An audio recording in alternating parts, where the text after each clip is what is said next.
శ్రీమాత్రే నమః. తులారాశి వారికి 2025 సంవత్సరంలో ప్రత్యేకించి పురుషులకు ఏ విధంగా ఉండబోతుంది, జాతకాన్ని మనం పరిశీలించినప్పుడు గ్రహస్థితులు గ్రహ ప్రభావాలు ఏం తెలియజేస్తున్నాయి అనేది చూసుకోవాలన్నమాట. దైవగణానికి సంబంధించిన వారు, అదే విధంగా రాక్షస గణానికి చెందిన వారు అనమాట. కాబట్టి రాక్షస తత్వం ఎక్కువగా ఉంటుంది, రాక్షస ప్రభావం ఎక్కువగా ఉంటుంది. అన్నిట్లో కూడా ఏ పని చేసినా కొద్దిగా దైవ సంబంధించిన విషయాల్లో ఎక్కువగా చేస్తారు, అదేవిధంగా రాక్షసతత్వంగా ఎక్కువగా ఉంటారు. అంటే చేస్తే మంచి చేస్తారు, లేదంటే చెడే చేస్తారు. ఏదైనా సరే రెండింటిని బ్యాలెన్స్గా చేయరనమాట. చేస్తే ఇంక చెడే చేస్తూ ఉంటారు, లేదంటే చేస్తే ఇంక మంచి చేస్తుంటారు. కొంతమంది ఎగ్జాంపుల్ చెప్పాలంటే దైవభక్తి సంబంధించిన వ్యవహారంలో చూసుకుంటే వాళ్ళంతట దైవభక్తులు ఇంకా ఉండరు, వాళ్ళని మించిన దైవభక్తి మీకు కనపడదు, అంత ఆధ్యాత్మికంగా ఉంటారు. కొంతమంది అసలు దైవాన్ని సంబంధించిన దీపారాధన కూడా చెయ్యరు, పూజ కూడా చేయరు. ఇలాంటి ప్రభావం ఉంటుందన్నమాట. అయితే వీరికి ఇప్పుడు ఏం జరగబోతుంది, గ్రహస్థితులు ఎలా ఉంటాయి, వీరు ఏం చేస్తే మంచిది అనేది తెలుసుకుందాం. ముందుగా వ్యాపార పరంగా, ఉద్యోగ పరంగా వీరు అన్నింటిలో కూడా రాణించగలుగుతారనమాట. ఏ రాశి వారైనా సరే వారి యొక్క తత్వం బట్టి శుక్రుడి యొక్క ప్రభావం చేత, వీరికి తులారాశి కాబట్టి శుక్రుడి యొక్క ప్రభావం చేత అన్నిట్లో కూడా నైపుణ్యం సాధించగలుగుతారనమాట. సంగీతంలో, అదేవిధంగా ఆర్ట్కి సంబంధించిన వ్యవహారంలో, ఆర్టిస్ట్ సంబంధించిన వ్యవహారంలో వీరు బాగా రాణించగలుగుతారనమాట. ఏదైనా సరే కళల ప్రావీణ్యత ఎక్కువగా ఉంటుంది వీళ్ళల్లో. అన్ని రంగాల్లో కూడా రాణించినప్పటికీ కూడా ఒక్కొక్కటి సాధించగలుగుతారు, ఒక్కొక్కటి సాధించలేరు అనమాట. సాధించినప్పుడు మంచి శుభ ఫలితాలు పొందగలుగుతారు, సాధించినప్పుడు కొన్ని అనుభవాలు పొందగలుగుతారు. ఇలాంటివి ఎక్కువగా జరుగుతుంటాయి అన్నమాట ఈ రాశి వారికి. అంటే ఎక్కువగా అన్ని రకాలుగా ప్రయత్నించడం, దానిలో అనుభవం పొందడం, ఇలాంటివి ఎక్కువగా జరుగుతూ ఉంటుంది అనమాట ఈ రాశి వారు. అయితే వీరికి కలిసి వచ్చే అంశం ఏంటంటే చాలా మౌనంగా ఉంటే మంచిది. ఎందుకంటే శుక్రుడి యొక్క ప్రభావం చేత చాలా జాగ్రత్తగా ఆచితూచి అడుగు వేస్తే మంచిదన్నమాట. అనవసరమైన మాటలు మాట్లాడడం ఇలాంటివి ఎక్కువగా కూడా వీరికి పనికిరాదు. అయితే ఇప్పుడు గ్రహస్థితులు వీరికి ఏం తెలియజేస్తున్నాయి, వ్యయస్థానంలో కేతుగ్రహం ఉందన్నమాట. అంటే 12వ స్థానంలో కేతు ఉండటం వల్ల దైవ సంబంధించిన విషయాల్లో ఖర్చు ఎక్కువ పెట్టడం, అనవసరమైన విషయాల్లో ఎక్కువగా మరి ధన సంపాదన అంతా కూడా పోగొట్టుకోవడం, ఇలాంటివి జరుగుతుంటే చాలా జాగ్రత్తగా మౌనంగా ఉండటం మంచిది. అనవసరంగా 10 మందికి సహాయం చేయాలి, 10 మందికి మంచి చెప్పాలనే ఆలోచనతో చాలా మందిని కూడా వీరు నమ్మే వాళ్ళంతా కూడా మోసం చేసే వాళ్ళని నమ్మి ధనపరంగా వ్యయం చేసుకునే అవకాశం ఉంది. కాబట్టి చాలా జాగ్రత్తగా ఆచితూచి అడుగు వేస్తే మంచిదన్నమాట.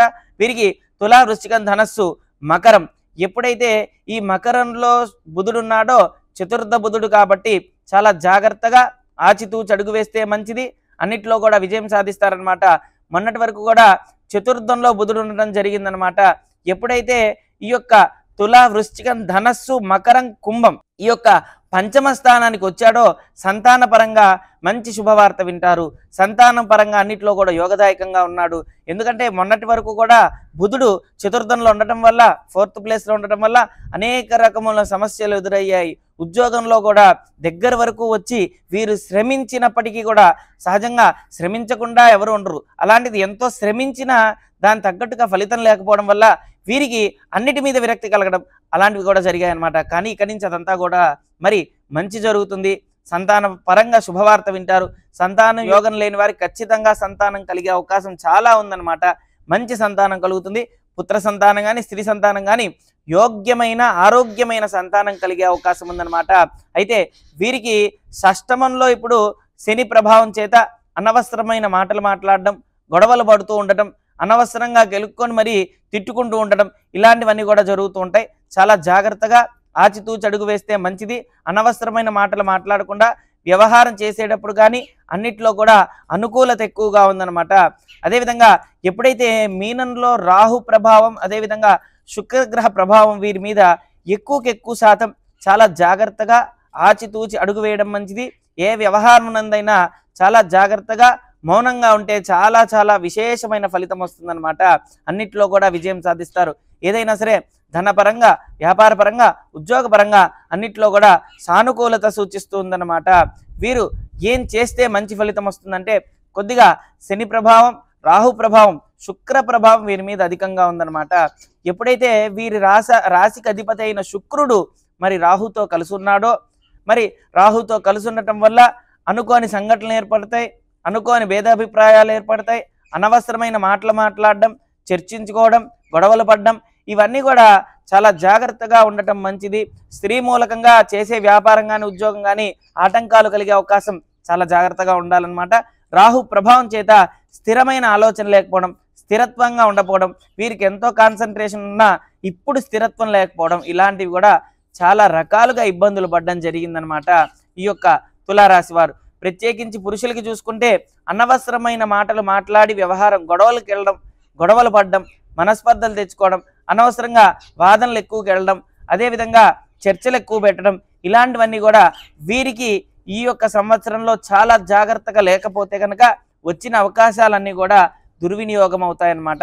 చాలా జాగ్రత్తగా ఆచితూచి అడుగు వేస్తే మంచిది. ఫిబ్రవరి, మార్చ్, ఏప్రిల్ వీరికి అన్నిట్లో కూడా విజయాన్ని ఇస్తుంది, లాభాలు చేకూరుతాయి, అన్నిట్లో కూడా సఖ్యత ఏర్పడుతుంది, ప్రేమ ఆప్యాయత వ్యవహారంలో కూడా సానుకూలత సూచిస్తుందన్నమాట. అదేవిధంగా మార్చ్, ఏప్రిల్, మే, జూన్ ఈ 5 నెలలు గ్రహస్థితులు మారనున్నాయి. ఎందుకంటే మార్చి 29 తర్వాత నుంచి మరి శని అదేవిధంగా రాహుతో కలిసి ఉండటం, శుక్రుతో కలిసి ఉండటం జరుగుతుంది. కాబట్టి చాలా జాగ్రత్తగా మౌనంగా ఉంటే మంచిది. ఈ యొక్క సమయంలో చూసుకుంటే మార్చ్, ఏప్రిల్, మే, జూన్ ఈ 5 నెలల పాటు, మార్చ్, ఏప్రిల్, మే, జూన్ 5 నెలల పాటు మీ జీవితంలో చాలా మార్పులు జరగనున్నాయి. చాలా జాగ్రత్తగా ఉండటం మంచిది. అనవసరమైన మాటలు, అనవసరమైన గొడవలు పడకుండా ఉంటే అన్నిట్లో కూడా విజయం సాధించవచ్చు. ధనపరంగా సమృద్ధిగా సంపాదన పెరుగుతుంది. అనుకోని సంఘటనలు ఏర్పడతాయి. మౌనంగా ఉంటే చాలా చాలా చాలా మంచిదన్నమాట. అయితే వీరికి ఎప్పుడైతే ఈ మే తర్వాత నుంచి అన్నిట్లో కూడా సానుకూలత సూచిస్తుందన్నమాట, అనుకూలత లభిస్తుంది. జూన్ తర్వాత నుంచి మీకు ఖచ్చితంగా కూడా ఎవరు ఏంటి అనేది తెలుస్తుందన్నమాట.